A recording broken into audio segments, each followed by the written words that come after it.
निदा खान लपलेली मतीन पटेलचं घर जे आहे ते अनधिकृत असून त्यावर बुलडोझर चालवण्याची आता शक्यता आहे। छत्रपती संभाजीनगर महापालिकेने दिलेल्या नोटिशीला 3 दिवस पूर्ण झालेत। मतीन पटेल वकिलामार्फत उत्तर देण्याची शक्यता होती, मात्र त्यांनी या संदर्भात कोणतेही उत्तर दिलं नाही। त्यामुळे आज किंवा उद्या या अनधिकृत घरावर बुलडोझर चालण्याची शक्यता आहे। नाशिक टीसीएस प्रकरणातील आरोपी निदा खान संभाजीनगरमध्ये ज्या घरामध्ये लपली होती ते घर बेकायदेशीर अतिक्रमण करून बांधल्याचा आरोप करण्यात आलाय।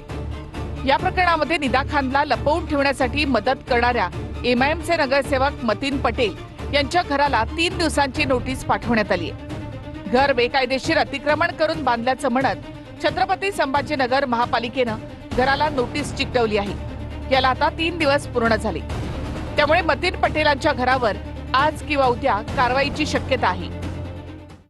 निश्चित मतीन पटेलला 3 दिवसाची या ठिकाणी नोटीस देण्यात आली आहे। 3 दिवसांमध्ये त्याचं काय म्हणणं आहे नेमकं ते ऐकलं जाईल आणि निश्चितच त्याचं जर समाधानकारक उत्तर या ठिकाणी आलं नाही तर 100% त्याच्या घरावर बुलडोझर चालवलं जाईल।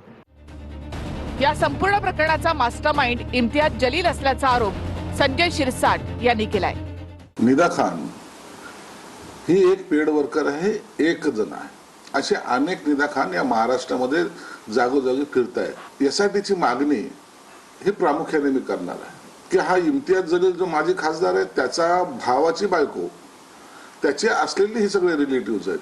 कारण ज्या पद्धतीने ही साखळी आपल्याला पाहायला मिळते तर त्याच्या मागचा मास्टर माइंड आणखीन कोणी वेगळा असावा अशी शंका आम्हाला येते। तर नाशिक मधल्या टीसीएस प्रकरणातील मुख्य संशयित आरोपी निदा खानच्या चौकशीमध्ये मोठी माहिती समोर आली आहे। निदा खाननं केवळ मतपरिवर्तनच नाही तर पीडितेच्या घरामध्ये जाऊन धर्माचे विधीही केल्याची माहिती समोर आली आहे। निदा खाननं पीडितेचं मूळ नाव बदलून हानिया असा करण्याचा कट रचला होता। निदाने पीडितेला धार्मिक मुद्द्यांशी संबंधित तब्बल 171 लिंक्स पाठवल्या।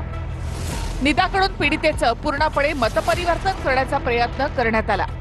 पीडितेच्या घरी जाऊन तिला धार्मिक शिक्षण देणं, ठराविक पोशाख परिधान करायला लावणं, धर्माची प्रार्थना घेण्याचे धक्कादायक प्रकार तिने केले। निदा खानच्या एसआयटीच्या तपासात ही सर्व घटना उघड झाली। दरम्यान निदा खानचा मोबाईल क्लोनिंगसाठी प्रयोगशाळेमध्ये पाठवण्यात आलाय।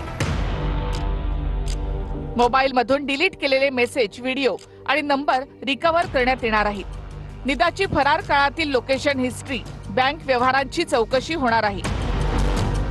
Cloud backup, email, social media logins सर्व बाबींची चौकशी होणार आहे। आर्थिक व्यवहारांच्या माध्यमातून कुठून फंडिंग होत होतं का याचाही तपास केला जाणार आहे। 44 दिवस विविध शहरांमध्ये जाऊन निदानं लपण्याचा प्रयत्न केला। छत्रपती संभाजीनगरमध्ये लपल्याची माहिती पोलिसांना मिळाली। तेलंगणामध्ये पळून जाण्याच्या तयारीत असतानाच पोलिसांनी निदाला अटक केली। सुरुवातीला निदा खान ठाण्यामध्ये लपण्यासाठी गेली होती। त्यानंतर निदा खान भिवंडी, मुंबई आणि सोलापूर या ठिकाणी नातेवाईकांकडे राहत होती।